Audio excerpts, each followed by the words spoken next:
comment est-ce que vous allez? J'espère que vous allez bien. Moi, je vais hyper bien par la grâce de Dieu. Et si tu passes par là, n'oublie pas de t'abonner, d'activer la cloche de notification pour ne pas manquer mes prochaines vidéos. Et bienvenue dans mi canal. Let's go!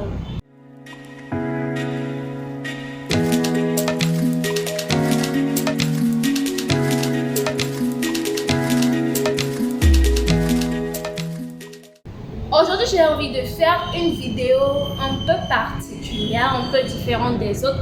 J'ai envie d'aborder un petit sujet avec vous, genre de vous à moi en fait.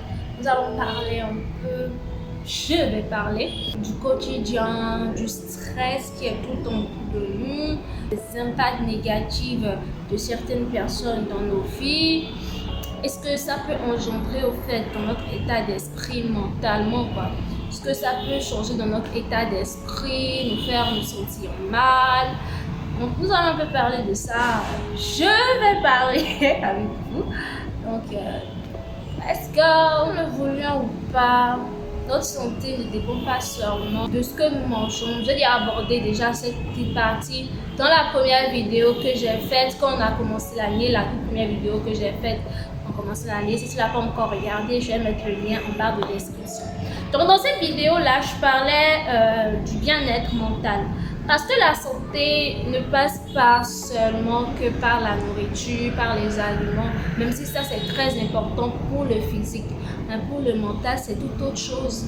Dans le mental, il y a plusieurs facteurs externes qui viennent intervenir dedans, ce qui peut perturber positivement ou négativement notre état d'esprit. Par exemple, des personnes peuvent venir dans votre vie comme ça et peuvent apporter du positif ou du négatif dedans. Je te le fais du vent parce que j'ai chaud. Donc peuvent apporter du positif ou du négatif dans votre vie. Le plus important quand cela arrive, faut pas se morfondre. Faut pas trop se morfondre. Je parle plus du négatif. Faut pas trop se morfondre, rentrer totalement changer totalement sa manière d'être parce qu'on a souffert. Donc, je vais prendre un petit exemple. Prenons par exemple le cas d'une rupture amoureuse. Tu as été largué, on t'a trompé, dans ta tête tu te dis en même temps que toi aussi tu vas tromper, tu vas faire souffrir d'autres personnes.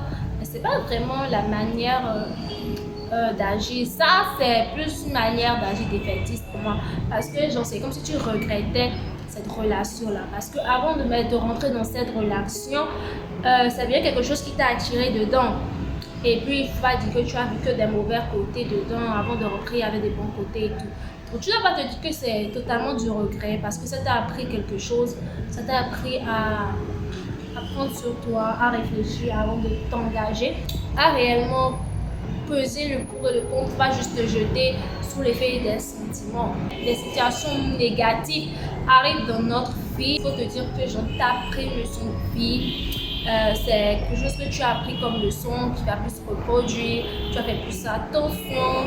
Mais quand même, c'est pas ça qui va encore t'emmener à encore créer d'autres problèmes, c'est-à-dire encore à te fermer aux autres parce que tu n'as pas confiance et tout. Moi, simplement, peut-être beaucoup de gens ne peuvent pas me croire, mais souvent, quand on fait quelque chose, j'aime pas trop m'attarder dessus. C'est pas seulement dans le cas de l'amitié. Hein. On peut également aussi le voir l'amitié, tu rencontres quelqu'un et puis tu te confies rapidement à cette personne, mais quand tu n'es pas là, cette personne utilise ce que tu lui as dit contre toi. Donc c'est plein de ces situations-là qui interviennent plus négativement dans notre état d'esprit et qui nous fait changer. Et puis ce changement-là peut entraîner d'autres choses, comme par exemple un sentiment de solitude, un sentiment de dépression. Tu peux même rentrer totalement en dépression si tu as une rupture amoureuse, ne plus avoir envie de quelque chose, ne plus avoir envie de manger. Tu t'affaiblis, tu affaiblis ton organisme. Donc, quand je parlais d'être positif dans ma vidéo précédente, il ne faut pas tout dramatiser parce qu'il faut toujours se dire qu'il y a pire que ça dans la vie. Il faut toujours prendre le bon côté des choses, ne plus regretter. Il ne faut plus regretter, il faut juste te dire que tu as appris une leçon. Telle chose, je vais changer ça dans ma vie. Je ne vais pas dire, oh non, je déteste cette personne, je la hais, que je la hais, je la maudis. Non, en fait. Il faut un peu relativiser. Ces événements qui sont entrés dans nos vies peuvent nous amener à avoir des habitudes, comment dire, des habitudes un peu nocives pour nous. Aller en contact des drogues, prendre des substances qui ne sont pas du tout bonnes pour notre organisme.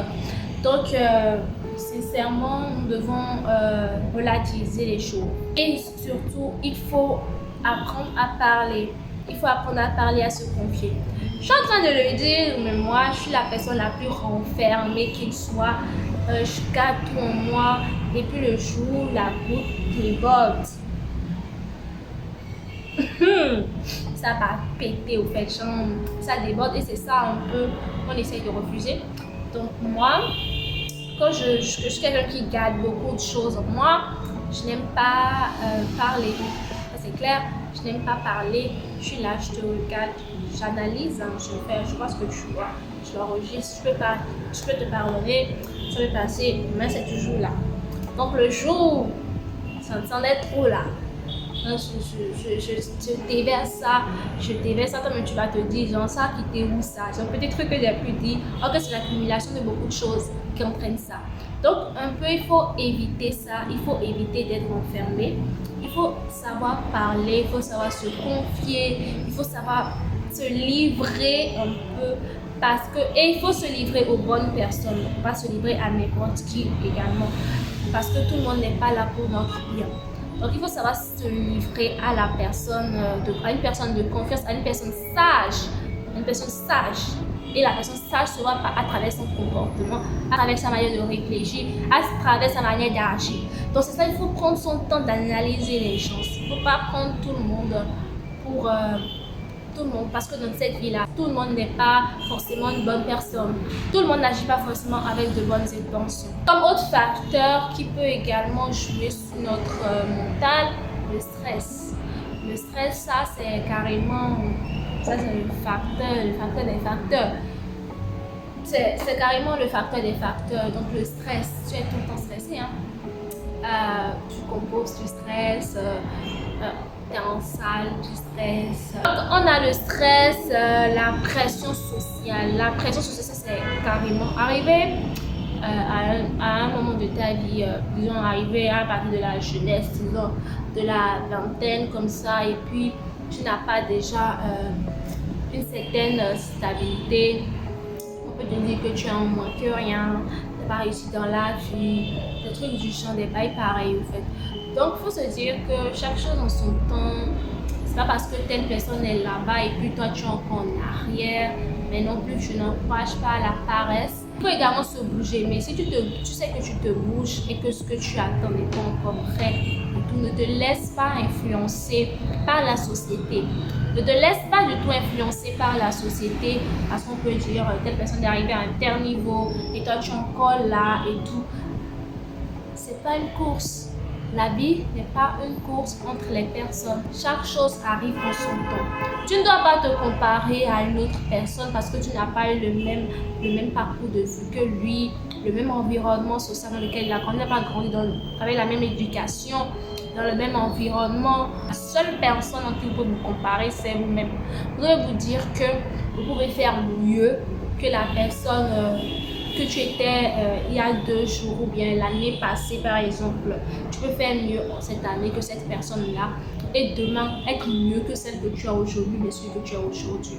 Donc sincèrement, il faut arrêter cette pression sociale qu'on met dessus, qui joue également sur le facteur du mental et qui cause d'autres problèmes, qui cause encore la dépression parce que tu n'es pas arrivé assis, tu n'as pas ça, tu n'as pas ci, tu n'as pas ça. Relax, pour l'histoire. Chaque chose viendra en son temps. Il y a également une chose, arrêtons de vouloir brûler les étapes. On se fixe des objectifs qui sont assez énormes pour ce qu'on peut faire actuellement et tout. Donc on se dit que d'ici tant je dois faire ci, d'ici tant je dois faire ça. Il faut arrêter de se prendre autant la tête. La vie n'est pas compliquée. Il faut aller petit à petit, pas à pas, parce que tout ça, ça peut entraîner le stress. Hein. Des trucs, tu vas faire des choses, qui ne vont pas peut-être marcher parce que tu vois trop haut pour l'instant. C'est pas interdit de viser grand, mais il faut aller petit à petit. Il ne faut pas te dire que ce que tu vises là, tu l'auras le lendemain. Non. Donc, il faut viser tout à fait. Et après, c'est ça qui peut entraîner la désillusion de certaines personnes qui, à vouloir aller trop haut, finissent par descendre trop bas, plus bas que terre. Donc, il faut se fixer tout d'abord de petits objectifs, des sous-objectifs avant d'atteindre le grand. Donc, il faut se fixer de petits objectifs.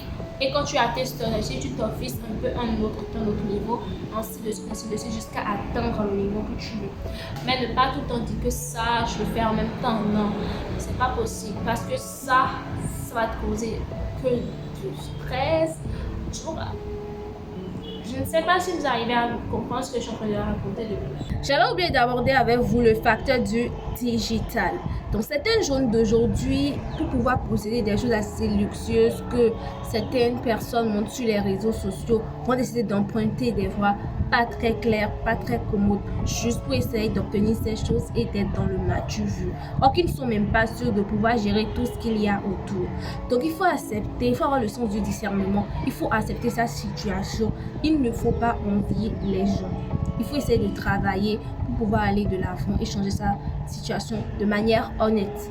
Donc là, j'ai déjà parlé que des facteurs, des facteurs négatifs qui entrent en compte par rapport à notre mental. Il y a également les facteurs positifs, des bonnes nouvelles qui nous poussent à avoir des bouffées d'adrénaline. On est surexcité et tout, mais il faut aussi doser. Il faut être lucide. Tu peux être dans un moment de joie, d'euphorie et tout, et totalement perdre le contrôle. Il faut quand même garder la tête sur les épaules. C'est bien d'être en joie, d'être bien quand tu reçois une bonne nouvelle, que tu as des bons trucs, mais quand même il faut garder la tête sur les épaules. Il ne faut pas être déraisonnable parce que quand je disais tout à l'heure que la dépression ou bien des mauvaises choses qui peuvent arriver à la vie, on peut te pousser aux toxines. De la même manière aussi, ton moment de joie, d'euphorie peut également te pousser vers des toxines. Prenons par exemple le cas où tu reçois une promotion. Une promotion, c'est quelque chose d'énorme. Tu as envie de fêter ça. Tu as envie de couler de l'alcool, de faire péter du champagne et tout. Donc tu pars, tu sors avec tes potes, tes copines et tout. Vous allez en boîte, dans un bar et tout. Vous pouvez vous saouler. Le monde de joie, vous voyez ce qu'il a entraîné au fait et les conséquences qui peuvent découler par la suite. Donc, dans toute chose, il faut garder la tête sur les épaules. Dans la vie, il faut toujours être positif parce que ce que tu dégages, c'est ce que tu recevras. Donc, si tu dégages du négatif, tu recevras du négatif. Mais si tu dégages du positif, tu recevras du positif. C'est pour ça qu'on dit que le positif attire le positif. Donc, il faut avoir un état d'esprit positif. Il faut être positif dans la vie, se sentir bien dans sa peau et développer la confiance en soi, développer la maîtrise de soi également, développer la connaissance de soi. Il faut être confiant, avoir de la personnalité, savoir que tu peux tout faire, que rien ne t'est imposé, tu es un homme, chaque homme.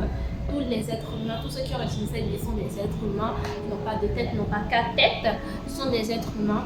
Donc également développer la maîtrise de soi, il faut savoir se contrôler et également la connaissance de soi, il faut te connaître, il faut savoir ce que tu aimes, ce que tu n'aimes pas. Il ne faut pas te laisser balloter de gauche à droite. Si telle chose ne te plaît pas, tu dis que ça ne te plaît pas. Donc il faut savoir ce qui est bien pour toi, ce qui est également bien pour ton organisme, il faut te connaître par cœur. Après tout, c'est toi. Donc il faut savoir se connaître. Ce sera tout pour aujourd'hui où j'ai décidé de parler avec vous. De vous donner quelques conseils par rapport à notre santé, au bien-être de notre mental, au bien-être de notre corps. Il faut sincèrement se connaître, se maîtriser et avoir confiance en soi. Donc j'espère que cette vidéo t'aura plu et surtout n'hésite pas à t'abonner. Ça te coûte quoi de t'abonner, de liker et d'activer la cloche de notification? C'est gratuit. Au fait, il faut juste appuyer, ça ne va pas te tuer. Donc, on se dit à la prochaine pour une nouvelle vidéo. Bye bye.